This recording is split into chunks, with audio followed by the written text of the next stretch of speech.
আজ সন্ধেবেলায় হঠাৎ করে ঠিক করে গেলাম ভাগ্নির বাড়িতে। রেডি হয়ে গেছি, শাড়ি পরে নিয়েছি। আমার ওই ননদকেও নেব। চলো বেরিয়ে পড়ি।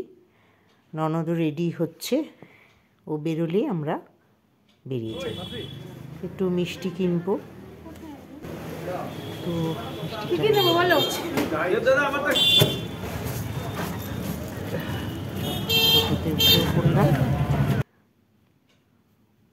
আর পৌঁছেও যাব।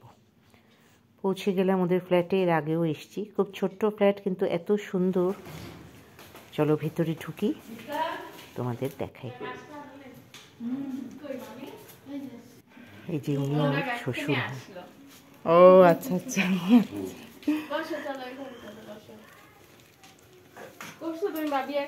হ্যাঁ উমা, কি সুন্দর এটা। না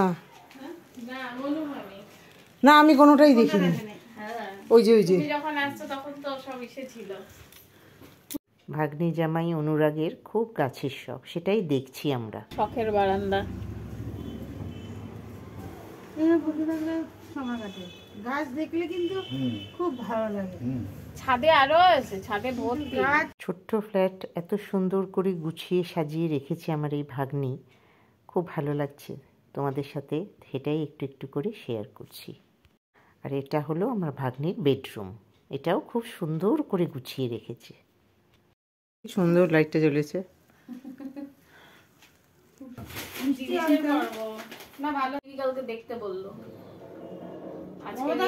এবার শুরু হলো আড্ডা, আর কি সঙ্গে খাওয়া তো আছেই। ওরে বাবা, এত কিছু এখন খাবো। চলো খাই। কেন খাও? আবার শুরু গল্প, আড্ডা, হাসাহাসি। খাইতেই যাচ্ছিল তার মানে না পেট ভর্তি হয়ে যাচ্ছিল, মানে খাইতেই যাচ্ছিল পেটে।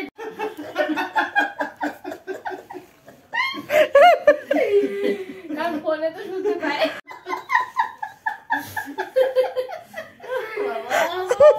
এই হ্যালোটাও রবি আইকনের একটা হলো, অনেক আড্ডা গল্প হলো। এবার চলো বাড়ি ফেরার পাড়া। প্রায় 9:30 বাজে।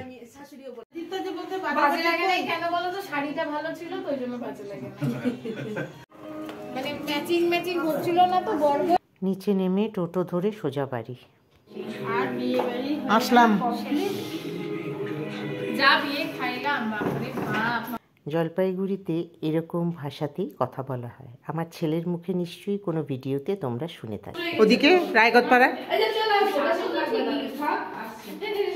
আমার ভাগ্নির শাশুড়ির দোকান, তো ওনার সাথে দেখা করে টোটো ধরবো। পেয়েও গেলাম টোটো। আমাদেরকে নামিয়ে দিয়ে টোটো আমার ওই বন্ধুকে নামাবে। টাটা। আশা করি তোমাদের ভিডিওটা ভালো লাগলে লাইক কমেন্ট করতে ভুলবে না। প্লিজ সঙ্গে থেকো।